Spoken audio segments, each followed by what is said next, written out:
Нижнекамске у центра «Патриот» сегодня провожают 30 резервистов. С ними рядом родные, друзья, коллеги. Перед отправкой бойцов напутствуют священнослужители. Здесь руководство города и военные. И как мы сегодня вас торжественно провожаем, также мы торжественно, чтобы всех живых встретили. Сделать работу, которую вам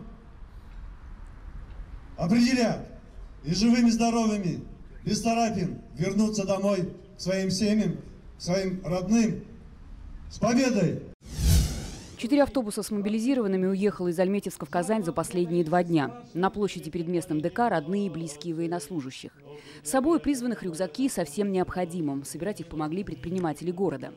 Рамиса повестка застала на работе. Он трудится нефтянке-мастером.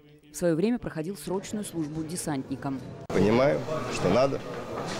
Ну а кто, если не мы? Самое главное, чтобы все вернулись живыми, здоровыми, как можно скорее. В Бавлинском районе отправка прошла у местного военного комиссариата. Здесь же вручили наборы первой необходимости. Ирина Коксялова провожает старшего сына. По ее словам, на душе тревожно, но и сердце переполняет гордость за сына. Провожаю старшего сына на Украину. Свой долг родине отдать надо. Не прятался, не бегал. Пускай вернутся живыми. Я сама вдова ветерана войны в Афганистане. Нам помогли афганская организация собрать все полностью. Одели, экипировали. Повестку? Ну, ждал, конечно. Если принесу, думаю, пойду. Не буду бегать, как скрываться. Пришел. С начала частичной мобилизации из Мамадышского района ушли более 80 человек.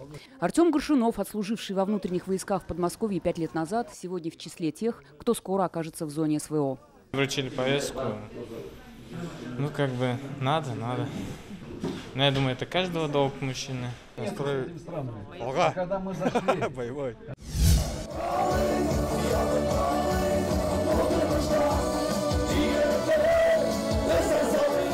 В центральной площади Нурлат проводили 58 мобилизованных, пожелав им скорейшего возвращения домой. Сергей Вырдин – один из них. Ветеран боевых действий в Чечне сегодня уходит добровольцем. Дома его будут ждать жена и 3 детей. По велению своей совести я должен быть там. Как говорится, женщинам рожать, мужикам защищать. Они достойны, ребята. Мы ждем их живыми, здоровыми. Нурлат, вперед давай! Руководство районов пообещало семьям всяческую поддержку. Светлана Звонарева, Индира Сайфуллина, Фаузия Нургалимова, ТНВ, Татарстан.